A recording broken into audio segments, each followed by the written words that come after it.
സാഹചര്യം മണ്ണിൻ്റെ അടിയിൽ ആളുകൾ പെട്ടുന്നത് തന്നെയാണ്. കുറേ ആളുകൾ രക്ഷപ്പെട്ടിട്ടുണ്ട്. ഇപ്പോൾ ഹോസ്പിറ്റലിലേക്ക് 4 പേരെ കൊണ്ടുപോയിട്ടുണ്ട്. അതിൽ 2 ആൾക്കാർ ഡെത്താന്ന് പറയുന്നുണ്ട്. ബാക്കി ഇപ്പോൾ ഞങ്ങൾ രക്ഷാപ്രവർത്തനത്തിൻ്റെ ഭാഗമായിട്ട് വിംസിലേക്ക് കൊണ്ടുപോയിട്ടുണ്ട്.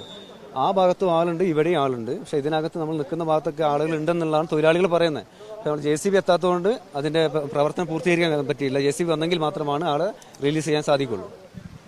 അജിംസ്, അത് തന്നെയാണ്. അതായത് ഇപ്പോൾ 4 പേരെയാണ് ഇവിടെ നിന്ന് രക്ഷപ്പെടുത്തിയെന്നുള്ള രക്ഷാപ്രവർത്തകർ പറയുന്നത്. കൂടുതൽ ആളുകൾ പെട്ടിട്ടുണ്ടോ എന്നുള്ള സംശയം ഇപ്പോഴും നിലനിൽക്കുന്നുണ്ട് എന്നുള്ളതാണ് ഏറ്റവും പ്രധാനപ്പെട്ട വിവരം. അതുകൊണ്ട് തന്നെ JCB, ഹിറ്റാച്ചി ഉൾപ്പെടെയുള്ള സംവിധാനങ്ങൾ ഇവിടേക്ക് എത്തേണ്ടതുണ്ട്. ഞാൻ നേരത്തെ സൂചിപ്പിച്ച ഈ റോഡിന്റെ ഒരു പരിമിതിയുണ്ട്. പക്ഷേ മറ്റൊരു ഭാഗത്ത് ചൂരൽമല, ഈ റോഡ് അവസാനിക്കുന്നത് ചൂരൽമല മുണ്ടക്കൈ പ്രദേശത്താണ്. ആ ഭാഗത്തേക്കുള്ള പൂർണ്ണമായിട്ടുള്ള ഒരു യാത്ര ഇപ്പോൾ ജില്ലാ പഞ്ചായത്ത് വൈസ് പ്രസിഡന്റ് നമ്മോടൊപ്പം ചേരുകയാണ്.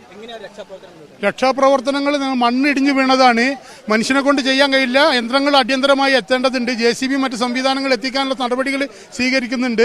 ഇത് എന്തൊക്കെ ഈ ദുരന്തത്തിന്റെ വ്യാപ്തി എത്രയാണെന്ന് പറയാൻ പറ്റില്ല. വലിയ രീതിയിലുള്ള ദുരന്തമാണ് ഉണ്ടായിട്ടുള്ളത്. ഇതിന്റെ അടിയിൽ ആളുകളുണ്ട് എന്നാണ് പറയപ്പെടുന്നത്. ദുരിതാശ്വാസ പ്രവർത്തനങ്ങൾ നടന്നുകൊണ്ടിരിക്കുകയാണ്. ആളുകളൊക്കെ അങ്ങോട്ട് എത്താൻ വേണ്ടിയിട്ട് നിർദ്ദേശം നൽകിയിട്ടുണ്ട്. ഉടനെ തന്നെ ആളുകളൊക്കെ മറ്റു സംവിധാനങ്ങൾ ഉടനെ തന്നെ എത്തുന്നതാണ്.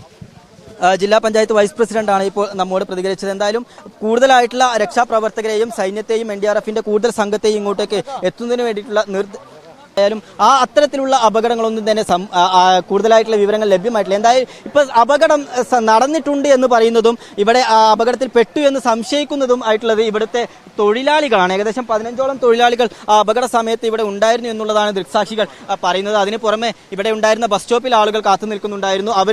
അവരെയും എന്ത് സംഭവിച്ചു എന്നുള്ള കാര്യത്തിൽ ഇതുവരെ വ്യക്തത വന്നിട്ടില്ല. എന്തായാലും ഇനി JCB ഉൾപ്പെടെയുള്ള സംവിധാനം ഇങ്ങോട്ടേക്ക് പുറപ്പെട്ടിട്ടുണ്ട്. അല്പസമയത്തിനകം തന്നെ അത് അവിടെ നിന്നെത്തും. അത് മാത്രമല്ല, ഈ മണ്ണിടിഞ്ഞ അപ്പുറം ഭാഗത്ത് നേരത്തെ സൂചിപ്പിച്ചതുപോലെ ചൂരമലയിലേക്ക് പോകാനുള്ള ഒരു റോഡാണ്. ആ ഭാഗത്തും ആളുകൾ കുടുങ്ങിക്കിടക്കുന്നുണ്ട്. അവിടെ നിന്നുള്ള ആളുകളെ ഇപ്പോൾ പുറത്തേക്ക് എത്തിക്കുന്ന ആ ദൃശ്യങ്ങളാണ് നമ്മൾ കാണുന്നത്. അവിടെ നിന്നുള്ള ആളുകളൊക്കെ കൂടുതലായി ഒരുപാട് ആളുകൾ അവിടെയുണ്ട്. ഇപ്പോൾ ഏറ്റവും രക്ഷാപ്രവർത്തനത്തിന് വില്ലനായി മഴ ശക്തമാകുന്നു എന്നുള്ളതാണ് ഏറ്റവും പ്രധാനപ്പെട്ട മറ്റൊരു വിവരം. മഴ കൂടുതലായി ഇങ്ങോട്ടേക്ക് പെയ്യുന്നുണ്ട്. പുഴയിലെ നീരൊഴുക്ക് വർദ്ധിക്കുന്ന ഒരു കാഴ്ച നമ്മൾ കാണുന്നുണ്ട്. കലങ്ങി മറിഞ്ഞു വരുന്ന ഒരു സാഹചര്യമാണ് ഇവിടെ ഉള്ളത്. ഇന്നലെ രാത്രിയും ഇന്ന് രാവിലെയുമായിട്ടാണ് ഇത്രയധികം മഴ ഇവിടേക്ക് പെയ്തത്. പക്ഷെ രാവിലെ ഒരു 8 മണി മുതൽ ഇങ്ങോട്ട് നോക്കിക്കഴിഞ്ഞാൽ ഈ സമയം വരെ അതിശക്തമായിട്ടുള്ള മഴ ഉണ്ടായിരുന്നില്ല. മഴ മാറി നിൽക്കുന്ന ഒരു കാഴ്ചയായിരുന്നു ഇവിടെ നമ്മൾ കണ്ടത്. അതിനുശേഷം ഇപ്പോൾ വീണ്ടും മഴ പെയ്യുന്ന ഒരു സാഹചര്യം ഇവിടെ നിലനിൽക്കുന്നുണ്ട്.